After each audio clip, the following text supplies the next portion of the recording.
Почитувани, во тек се активностите за реконструкција на улицата Никола Парапунов во населбата Карпош 4. Градот Скопје ќе обновува оваа сообраќајница која ги поврзува булеварите Илинден и Партизански одреди. Покрај реконструкцијата на 580 метри од коловозот, целосно ќе се санираат и оштетените пешачки делови и рабниците. Исто така, предвидена е и велосипедска патека, со што ќе се задоволат потребите на сите учесници во сообраќајот.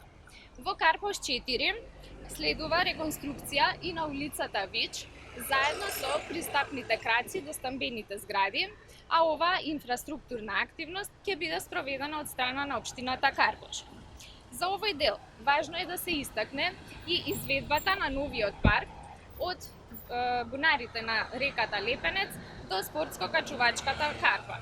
Овој зелен простор ќе се простира на повеќе од 70.000 метри квадратни, а градот Скопје и општината Карпош ќе го прават со заеднички средства. Во изминатиот период, градската и локалната власт, предводена од СДСМ, покажаа како плански се работи за заштита на инфраструктурата, но интензивно се работи и за заштита на животната средина, креирање на нови зелени површини и паркови за спорт и рекреација на сите граѓани. Ви благодарам.